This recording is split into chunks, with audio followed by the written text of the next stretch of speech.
الحمد للہ ذی العزت والعلا والصلاۃ والسلام علی سید الانبیاء شمس الضحیٰ بدر الدجیٰ صدر العلا نور الہدیٰ منبع الجود والعطاء وعلی آلہ وصحبہ واہلہ وحزبہ مصابیح الدجیٰ اما بعد فاعوذ باللہ من الشیطان الرجیم بسم اللہ الرحمن الرحیم فقل تعالوا ندعو ابناءنا وابناءکم ونساءنا ونساءکم وانفسنا وانفسکم ثم نبتہل فنجعل لعنۃ اللہ علی الکاذبین صدق اللہ مولانا العظیم۔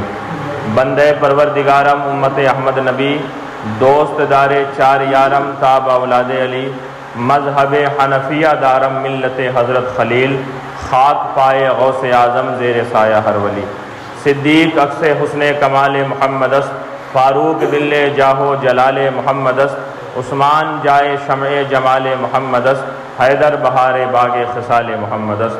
آئیے ہم اور آپ سب سے پہلے اپنے آقا و مولا جناب احمد مجتبیٰ محمد مصطفیٰ صلی اللہ علیہ وسلم کی بارگاہ بکس پناہ میں عقیدت و محبت ساتھ بلند آواز سے درود شریف نذرانہ پیش کرنے پر اللہم صلی علی سیدنا مولانا محمد معدن الجود والکرم وآلہ وبارک وسلم صلاۃ و سلام علیک یا رسول اللہ صلی اللہ علیہ وسلم۔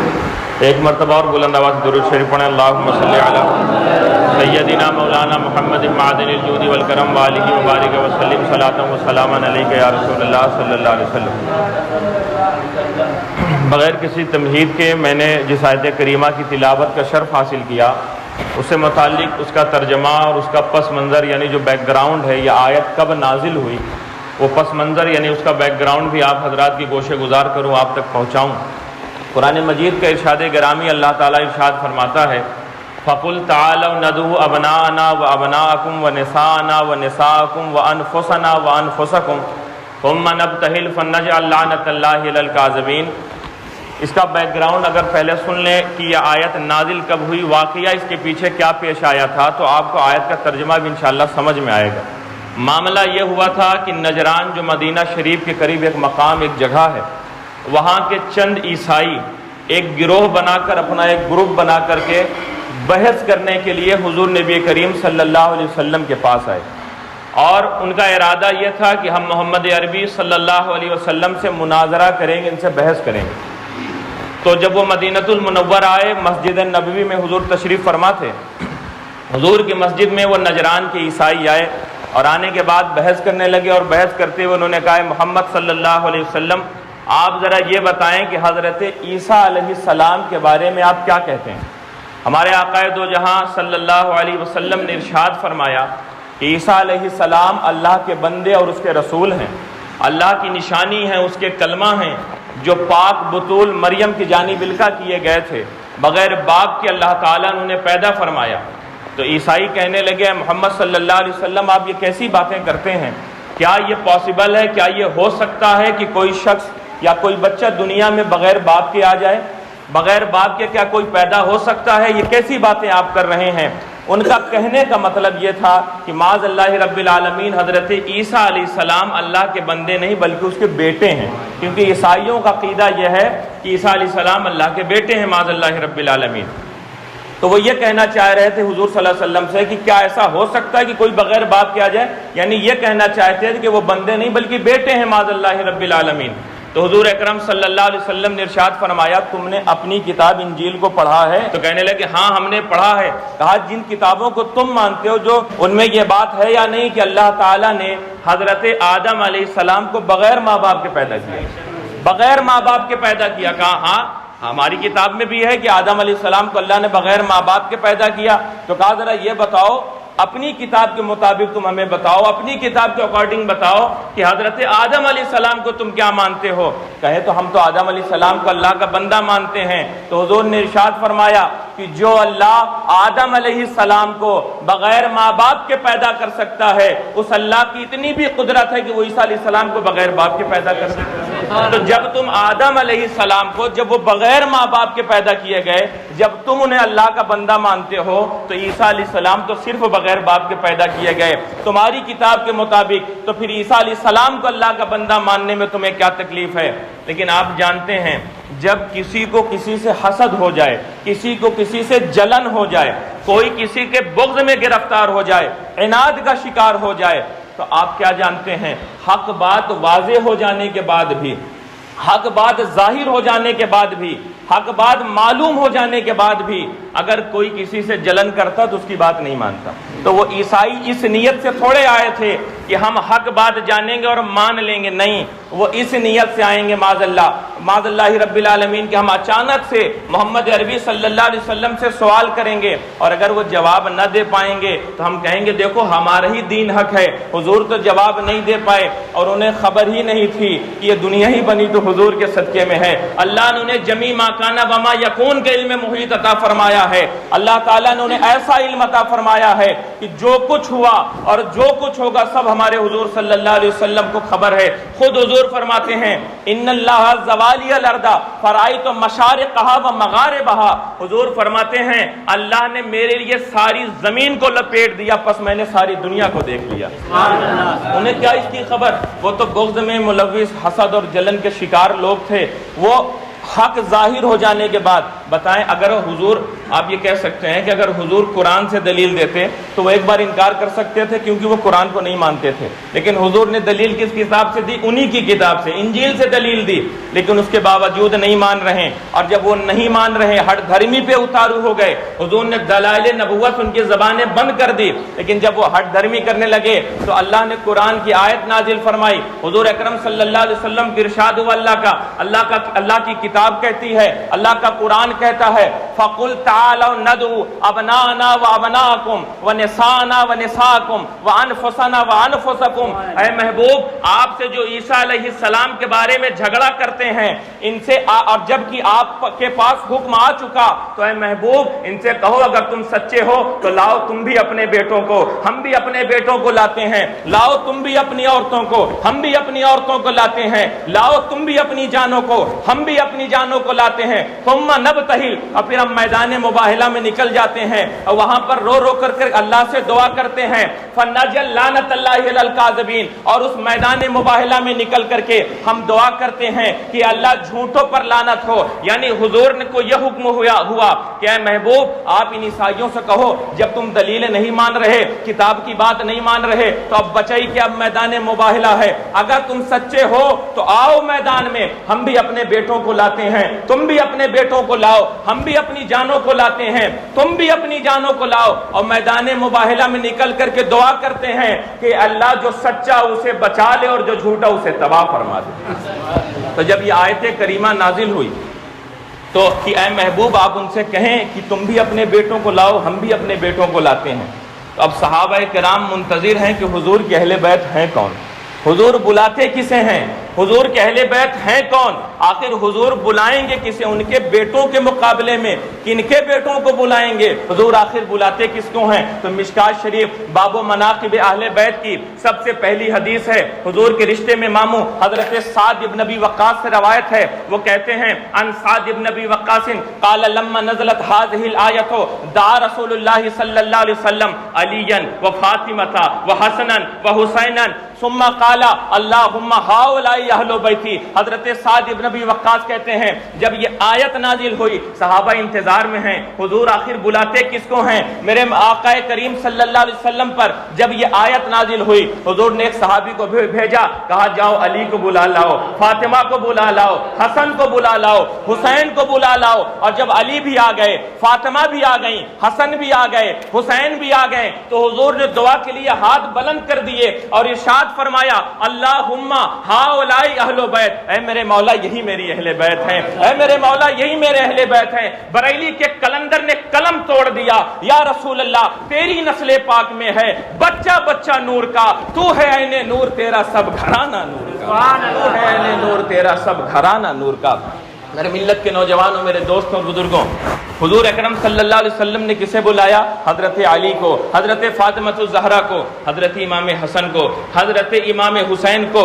جب رافضیوں نے، شیعوں نے جب اس حدیث کو دیکھا حضرت سعد بن ابی وقاص سے جو مروی، اور اس زمانے میں جب حضرت علی کا دور تھا، اس زمانے میں جب یہ حدیث مشہور ہوئی تو رافضیوں اور شیعوں نے کہا دیکھو اگر حضور صحابہ کو فوقیت دیتے، اگر صحابہ کو بھی حضور مانتے تو صحابہ کو بھی بلاتے، لیکن حضور نے صرف علی کو بلایا، فاطمہ کو بلایا، حسن کو بلایا، حسین کو بلایا۔ جب یہ باتیں گردش کرنے لگی، وہ زمانہ تھا حضرت امام زین العابدین کے بیٹے حضرت امام محمد باقر رضی اللہ تعالیٰ عنہ کا، جب ان کے کانوں تک یہ باتیں پہنچی، آپ منبر پر کھڑے ہوئے اور کہنے لگے ظالموں، جب یہ آیت نازل ہوئی تھی تو حضور نے صرف حضرت علی اور صرف حضرت فاطمہ الزہرا اور صرف امام حسن اور حسین کو نہیں بلایا تھا، امام محمد باقر جو خود اہل بیت سے ہیں، امام حسین کے پوتے ہیں، امام زین العابدین کے بیٹے ہیں، منبر پر کھڑے ہو کر کہتے ہیں فجاء بأبی بکر وولدہ وبعمر وولدہ وبعثمان وولدہ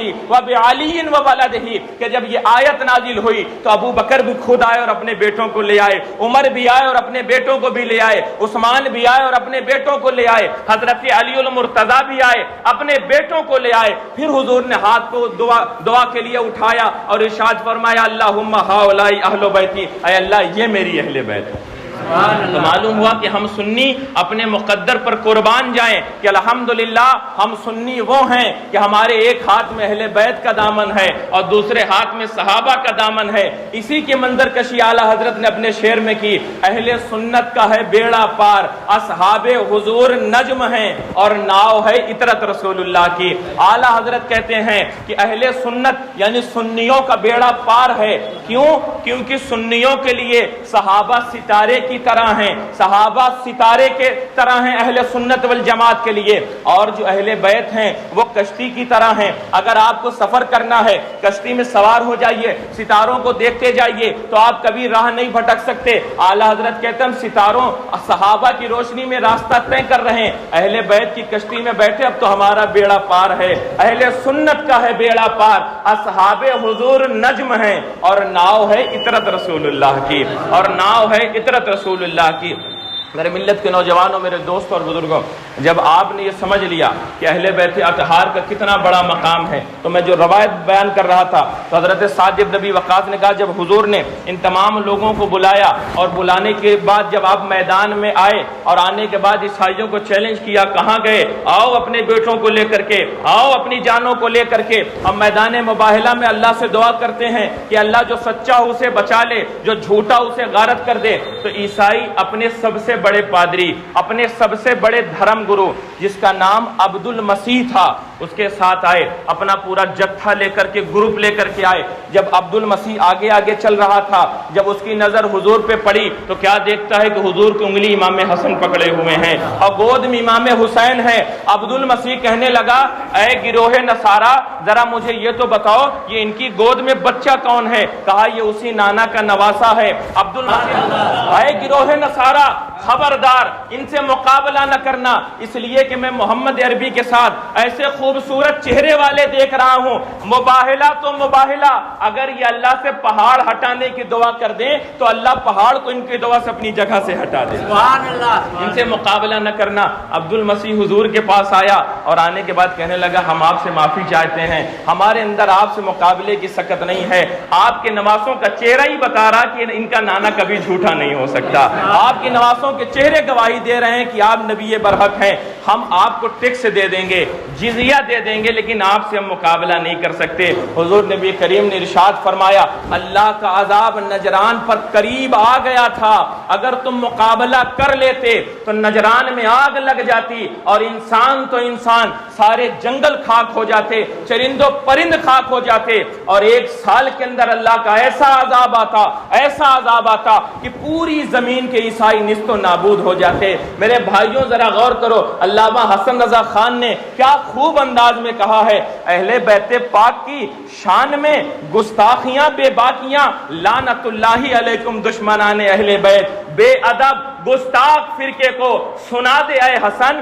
یوں بیان کرتے ہیں سنی داستان اہل بیت، یوں بیان کرتے ہیں سنی داستان اہل بیت۔ درود شریف پڑھ اللہم صلی علی سیدنا مولانا محمد معدن الجود والکرم وآلہ وبارک وسلم صلاۃ و سلاما علیک یا رسول اللہ صلی اللہ علیہ وسلم۔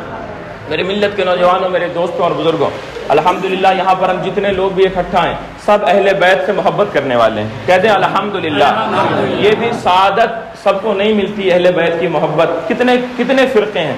ایک دیکھیں خارجیوں کا فرقہ ہے جو اہل بیت کی بھی برائی کرتا ہے، صحابہ کی بھی برائی کرتا ہے. ایک فرقہ ہے ناصبی جو صرف صحابہ کی تعریف کرتا ہے، اہل بیت کو گالیاں دیتا ہے.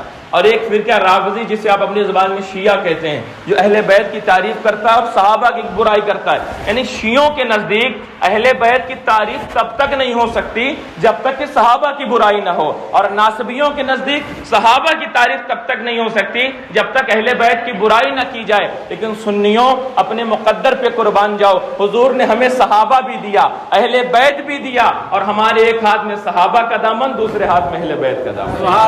حضور نے فرمایا اصحابی کالنجوم بأیہم اقتدیتم اہتدیتم، میرے صحابہ ستاروں کی طرح ہیں، ان میں جس کی پیروی کرو گے تم ہدایت پا جاؤ گے، جس کی پیروی کرو گے تم ہدایت پا جاؤ گے. اور آپ اپنی اہل بیت اطہار کے بارے میں حضور نے فرمایا ان مثل اہل بیتی فیکم مثل سفینۃ نوح، تمہارے درمیان میری اہل بیت کی مثال حضرت نوح علیہ السلام کی کشتی کی طرح ہے. حضرت نوح علیہ السلام کی کشتی کی طرح ہے.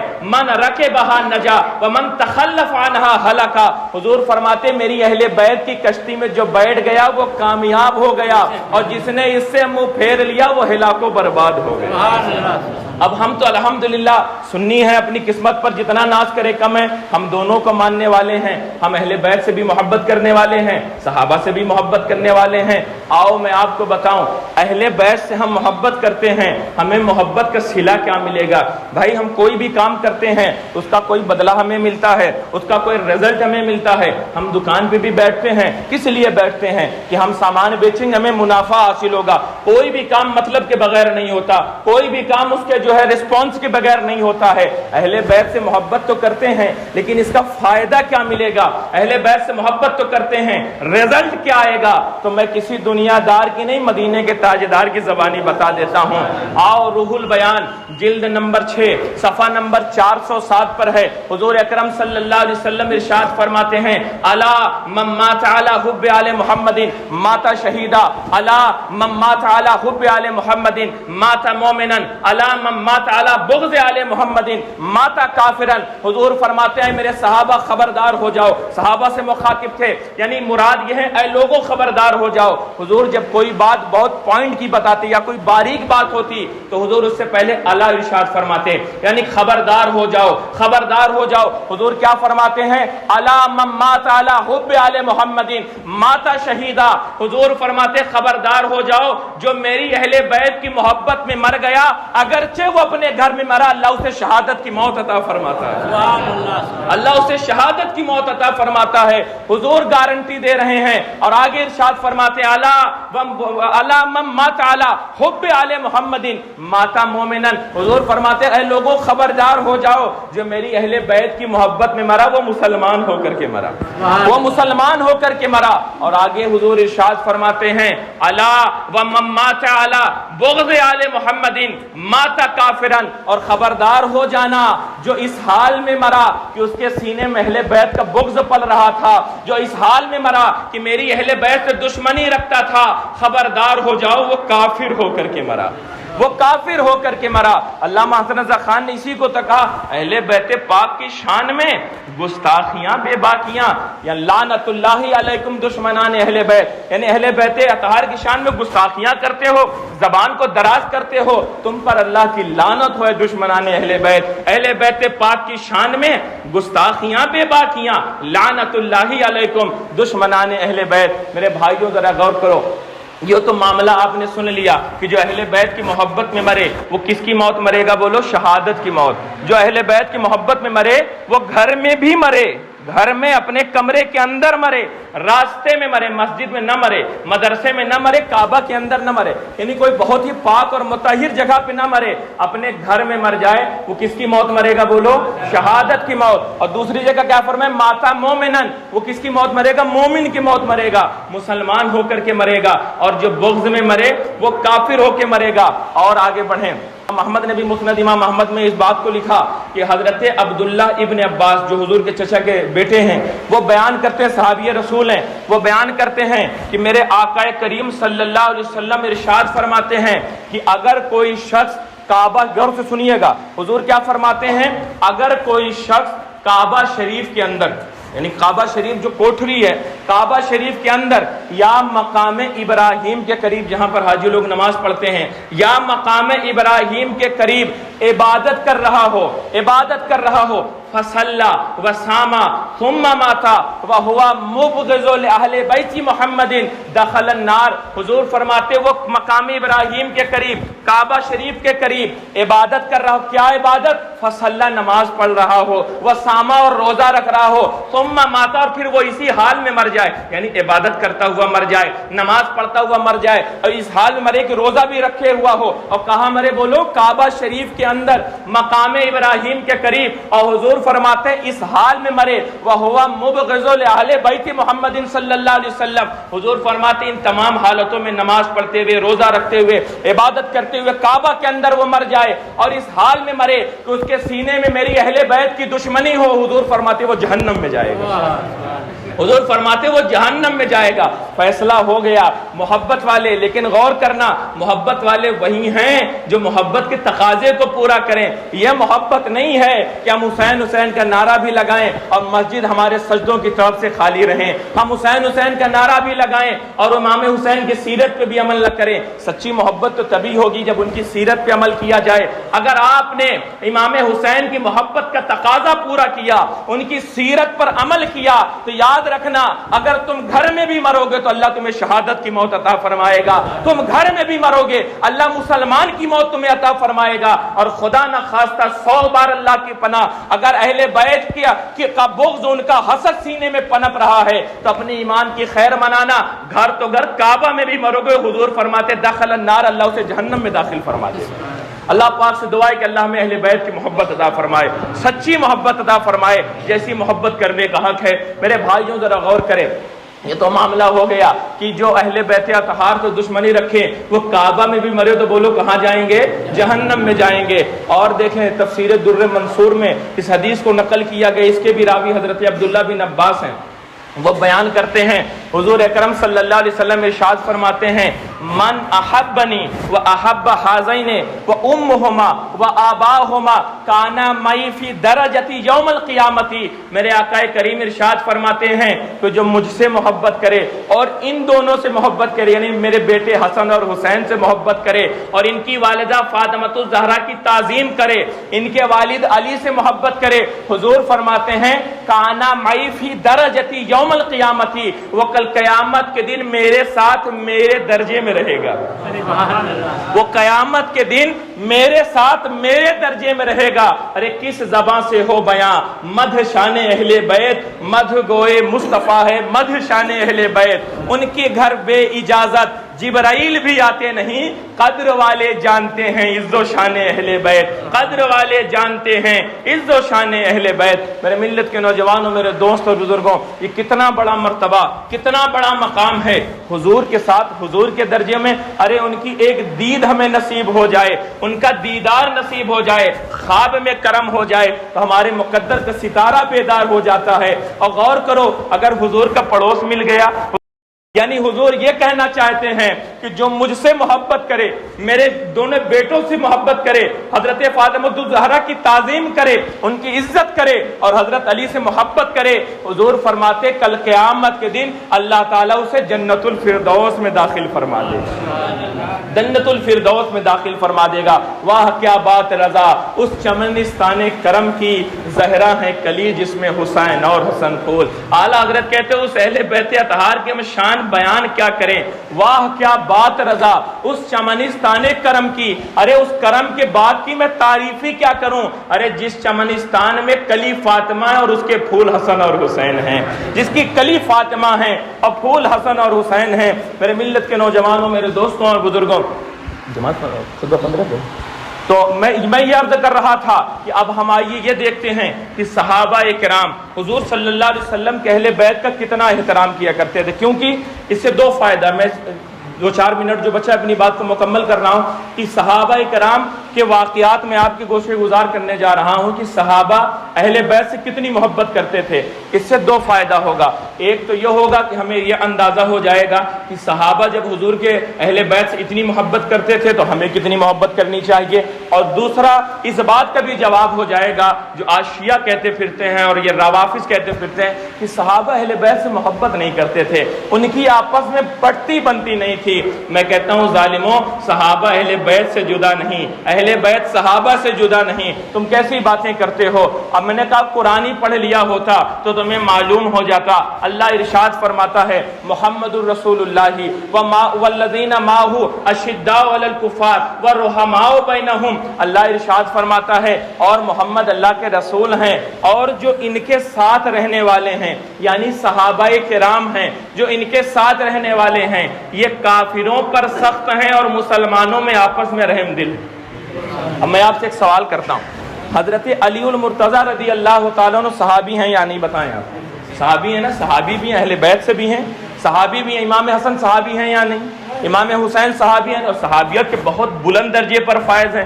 تو اللہ کا قرآن کیا کہہ رہا ہے کہ یہ صحابہ آپس میں نرم دل ہیں، آپس میں ایک دوسرے سے محبت رکھتے ہیں۔ تو اگر شیعوں کی بات مان لی جائے تو بتاؤ قرآن کا جھوٹا ہونا لازم آئے گا کہ نہیں؟ اور اللہ کا قرآن کیا ہے؟ سچا ہے۔ تو معلوم ہوا کہ اللہ کا قرآن سچا، یہ روافض جھوٹے ہیں۔ ہم اللہ کے قرآن کو ماننے والے ہیں، روافض کے ماننے والے نہیں۔ اللہ کا قرآن صاف کہہ رہا ہے کہ صحابہ آپس میں محبت کرنے والے ہیں، اور تم کہتے ہو آپس میں محبت نہیں کرتے، تو معلوم ہوا کہ تمہارا عقیدہ قرآن کے خلاف ہے۔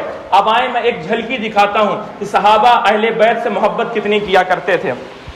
صحابہ کا جب نام آتا ہے تو آپ جانتے ہیں سب سے پہلا نام کن کا آتا ہے؟ افضل البشر بعد الانبیاء بالتحقیق، حضرت سیدنا صدیق اکبر رضی اللہ تعالیٰ عنہ کا آتا ہے، حضرت ابو بکر صدیق کا۔ حضرت ابو بکر صدیق کے جب انتقال کا وقت قریب آیا، جب آپ دنیا سے تشریف لے جانے لگے، تو آپ بخاری شریف کی حدیث ہے، جب آپ کے سامنے اہل بیت اطہار کا ذکر ہوا، اہل بیت اطہار کے بارے میں پوچھا گیا، تو حضرت ابو بکر صدیق کہتے ہیں والذی نفسی بیدہ لقرابۃ رسول اللہ صلی اللہ علیہ وسلم احب الی ان اصل من قرابتی۔ حضرت ابو بکر صدیق کہتے ہیں، بخاری شریف کی حدیث ہے، جب ان کے سامنے اہل بیت اطہار کا ذکر ہوا، کہنے لگے اے لوگوں، اس خدا کی قسم جس کے قبضے قدرت میں میری جان ہے، یاد رکھنا مجھے اپنے رشتہ داروں سے زیادہ محبت حضور کے رشتہ داروں سے ہے، حضور کے رشتہ داروں سے ہے۔ آپ نے کیا غور کیا؟ وہ کیا فرما رہے ہیں کہ جو ہے لقرابۃ رسول اللہ صلی اللہ علیہ وسلم احب الی ان اصل من قرابتی۔ اے لوگوں یقین رکھنا، خدا کی قسم کھا کے کہتا ہوں جس کے قبضے قدرت میں ابو بکر کی جان ہے، مجھے اپنے رشتہ داروں سے زیادہ محبت حضور کے رشتہ داروں سے ہے۔ اور ابو بکر نے ثابت بھی کیا، منبر پر جمعہ کا خطبہ دے رہے تھے حضرت سیدنا صدیق اکبر، امام حسن کے بچپن کا زمانہ تھا، چھوٹے سے بچے تھے، کم سن تھے، آپ کھیلتے ہوئے مدینہ کی گلیوں سے حضور کی اپنی نانا جان کی مسجد میں آئے اور دیکھا ابو بکر خطبہ دے رہے ہیں۔ ابھی تک دیکھتے تھے تو نانا جان خطبہ دے رہے تھے، لیکن اب حضور کا وصال ہوا، حضرت ابو بکر خلیفہ منتخب کیے گئے، ابو بکر خطبہ دے رہے، ابھی کم سن ہے، کم عمر ہے، ہر بار اپنے نانا جان کو دیکھتے تھے، اب کی بار ابو بکر کو دیکھ رہے ہیں۔ جب قریب آئے تو حضرت امام حسن کے بچپن کا عالم ہے، کہتے ہیں ابو بکر ممبر سے نیچے اتریے، یہ ممبر آپ کا نہیں میرے نانا جان کا ہے، یہ ممبر آپ کا نہیں میرے نانا جان کا ہے۔ حضرت ابو بکر جمعہ کا خطبہ دے رہے ہیں، آپ جانتے ہیں جمعہ کے خطبے کے دوران حکم کتنا، یوں ذرا غور کرنا، ابو بکر جمعہ کا خطبہ دے رہے ہیں، حسن تشریف لائے، کہنے لگے ابو بکر اتریے، یہ ممبر آپ کا نہیں ہے تو میرے نانا جان کا ہے۔ حضرت ابو بکر صدیق رضی اللہ تعالیٰ عنہ نے خطبہ کو موقوف کر دیا، وہیں پر روک دیا، ممبر سے نیچے اترے، امام حسن کو گود میں اٹھایا، پیار فرمایا اور کہنے لگے صدقت یا حسن، صدقت یا حسن، صدقت یا حسن، اے حسن تم نے سچ کہا، اے حسن تم نے سچ کہا، اے حسن تم نے سچ کہا، یہ ممبر ابو بکر کا نہیں بلکہ اب آپ کے نانا جان محمد عربی صلی اللہ علیہ وسلم کتنی ان کی آپس میں محبت تھی۔ اب اگر یہ کہا جائے کہ آپس میں محبت نہیں کرتے تھے تو یہ وہی بات ہے کہ دن میں کوئی سورج کا انکار کرے تو اس کے دیوانہ پن اور اس کی پاگل پنتی کے علاوہ اور کیا نام دیں گے۔ دن میں بھی اگر کوئی کہے میں سورج نہیں نظر آ رہا تو یہ سورج کا قصور نہیں، اس کی آنکھ کا قصور ہے۔ تمہیں دکھے گا تب جب تم صحابہ کی محبت کی عینک تو لگاؤ، تم صحابہ کی محبت کا چشمہ تو پہنو، تب تمہیں دکھے گا، لیکن اگر نہیں پہنو گے تو تمہیں نہیں دکھے گا۔ اس لیے کہ حضور نے فیصلہ کر دیا صحابہ سے بھی محبت کرنا، اہل بیت سے بھی محبت کرنا، تبھی تم ہدایت پا سکتے ہو، تبھی تم کامیاب ہو سکتے ہو۔ آخری بات میں عرض کر کے اپنی جگہ لیتا ہوں، حضرت عمر فاروق اعظم رضی اللہ تعالیٰ عنہ کے بارے میں کون نہیں جانتا، ان کے دبدبہ اور ان کی ہیبت کے بارے میں کون نہیں جانتا۔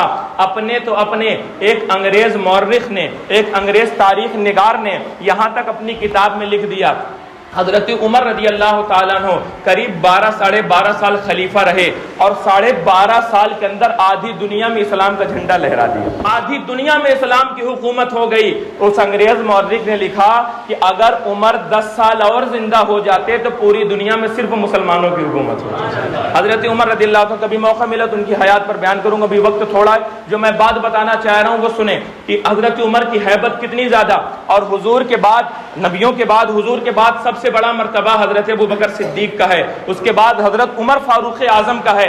اتنے بڑے مرتبے پر فائز، اور یہاں تک کہ حضور نے تو حضرت عمر کے بارے میں یہ بھی فرمایا تھا کہ اگر میرے بعد کوئی نبی ہوتا تو میرا عمر ہوگا۔ اب اسی ان کے مرتبے کو آپ سمجھ سکتے ہیں، اشارہ کر کے میں اپنی بات مکمل کر رہا ہوں۔ حضرت عمر کے بارے میں حضور نے کیا فرمایا؟ اگر میرے بعد کوئی نبی ہوتا تو کون ہوتا؟ عمر ہوتا۔ لیکن آؤ غور کرو، ایک علاقہ فتح ہوا، حضرت عمر فاروق اعظم رضی اللہ تعالیٰ عنہ مال غنیمت تقسیم کر رہے تو مجاہدوں کا جو حصہ تھا انہیں بانٹ رہے تھے۔ حضرت امام حسن آئے، کہنے لگے اے عمر، اے امیر المؤمنین، ہمارا وہ حصہ ہمیں دیجئے جو اللہ نے ہمارے لیے مقرر کیا ہے۔ حضرت عمر رضی اللہ تعالیٰ عنہ نے حضرت امام حسن کو 1000 سونے کے سکے دیے، 1000 سونے کے سکے، اور پھر تھوڑی دیر کے بعد امام حسین آئے، کہا اے امیر المومنین میرا بھی حصہ دیجئے جو اللہ نے میرے لیے مقرر کیا ہے، انہیں بھی 1000 سونے کے سکے دیے۔ تھوڑی دیر کے بعد حضرت عمر کے بیٹے عبداللہ بن عمر آئے، انہوں نے کہا ابا جان میرا بھی حصہ مجھے دیجئے جو اللہ نے میرے لیے مقرر کیا ہے۔ حضرت عمر نے انہیں 500 سونے کے سکے دیے۔ اب وہ کہنے لگے ابا جان آپ کو اچھی طرح معلوم ہے کہ جب حسن اور حسین چھوٹے بچے تھے، مدینہ کی گلیوں میں کھیلا کرتے تھے، تب میں اسلام کے لیے جنگ لڑا کرتا تھا، تب میں دشمن خونخوار کے سامنے جایا کرتا تھا۔ جب حسن اور حسین مدینہ کی گلیوں میں کھیلا کرتے تھے تب میں دشمنوں سے تلواریں چلایا کرتا تھا۔ آپ کو تو سب پتا ہے، لیکن حسن کو 1000 سونے کے سکے، حسین کو 1000 سونے کے سکے، اور اپنے بیٹے کو جو کتنے دنوں سے اسلام کی حفاظت کے لیے اپنی جان کی بازی لگائے ہوئے ہیں، اسے آپ 500 سونے کے سکے دے رہے ہیں۔ حضرت عمر کی آنکھوں میں آنسو آ گئے اور کھڑے ہوئے کہا اے میرے بیٹے 1000 سونے کے سکے کا سوال بعد میں کرنا، پہلے حسن جیسا مرتبہ تو پیدا کرو، پہلے حسین جیسا مرتبہ تو پیدا کرو۔ اے میرے بیٹے کیا تمہیں معلوم نہیں حسن اور حسین وہ ہیں جن کے نانا مختار دو جہاں ہیں، جن کے بابا علی شیر خدا ہیں، جن کی ماں فاطمہ ہے، جن کے جو ہے چچا حضرت جعفر طیار ہیں۔ اے میرے بیٹے حسین اور حسن وہ ہیں جن کے چچا جعفر طیار ہیں اور جن کا نانا دونوں جہان کا مالک و مختار ہے۔ پہلے ان کے جیسا مرتبہ تو پیدا کرو، تب 1000 سونے کے سکے کا سوال کرنا۔ بتاؤ اس واقعہ سے آپ نے کتنی محبت کی باتیں سنی۔ کیا یہ ہو سکتا ہے کہ حضرت عمر اہل بیت سے محبت نہ کرتے رہے معاذ اللہ؟ تو معلوم ہوا یہ شیعوں کے بہتان سے، اس روافض فرقے سے ہمیں متنبہ رہنا ہے، خبردار رہنا ہے۔ حضرت ابو ہریرہ، کتنے جلیل القدر صحابہ ہیں، آپ نے بار بار حدیثوں میں نام سنا ہوگا۔ حضرت ابو ہریرہ رضی اللہ تعالیٰ عنہ کا، حضرت امام حسین رضی اللہ تعالیٰ عنہ جو عمر میں بہت بڑے تھے، بہت بڑے عمر میں تھے، آپ ضعیف تھے، امام حسین کی جوانی کا عالم تھا۔ ایک مرتبہ حضرت امام حسین کہیں دور سفر سے تشریف لا رہے تھے اور آپ کے پیر مبارک میں دھول لگی ہوئی تھی۔ ایک راوی کہتے ہیں میں نے اپنی آنکھوں سے دیکھا کہ حضرت امام حسین کی پیر کے دھول کو ابو ہریرہ اپنے کپڑے سے صاف کر رہے تھے، اپنے کپڑے سے صاف کر رہے تھے۔ امام حسین رضی اللہ تعالیٰ کا ابو ہریرہ آپ میرے نانا جان کے کتنے جلیل القدر صحابی، آپ عمر میں مجھ سے کتنے بڑے، آپ یہ کیا کر رہے ہیں؟ اب میرے پیروں کی دھول آپ صاف کر رہے ہیں؟ حضرت ابو ہریرہ کی آنکھوں میں آنسو آ گئے. کہا اے حسین جب بھی میں آپ کو دیکھتا ہوں اور آپ کے نانا جان کی یاد آتی تو میری آنکھیں بھر جایا کرتی ہیں. اے حسین میں آپ کے پیر کی دھول کو کیوں نہ صاف کروں. اے حسین قسم خدا کی آپ کے نانا جان کی زبان فیض ترجمان سے آپ کا جو مرتبہ ابو ہریرہ نے سنا ہے, ابو ہریرہ جو آپ کے بارے میں جانتا ہے, اگر یہ مدینہ کے لوگ جان جائیں تو آپ کو پیدل نہ چلنے دیں, اپنے کندھوں پر لاد کر کے گھوما کریں. وہ ابو ہریرہ آپ کا مرتبہ جانتا ہے. اللہ تعالیٰ سے دعا ہے کہ اللہ تعالیٰ میں صحابہ اور اہل بیت کی سچی محبت عطا فرمائے, انہی کی محبت میں جلائے, انہی کی محبت میں ہمیں موت عطا فرمائے, خاتمہ بالخیر نصیب فرمائے. تو نے پوچھی ہے امامت کی حقیقت مجھ سے, رب تجھے میری طرح صاحب اسرار کرے. وہی ہے تیرے زمانے کا امام برحق جو تجھے حاضر و موجود سے بیزار کرے, موت کے منہ سے دکھا کر تجھے رخ دوست زندگی تیرے لیے اور بھی دشوار کرے, دے کے احساس ضیاء تیرا لہو گرما دے, فقر کی سان چڑھا کر تجھے تلوار کرے. فتنہ ملت بیضا ہے امامت اس کی جو مسلمان کو شیاطین کا پرستار کرے. خوب کی سیر چمن پھول چنے شاد رہے, باغباں جاتا ہوں میں گلشن تیرا آباد رہے.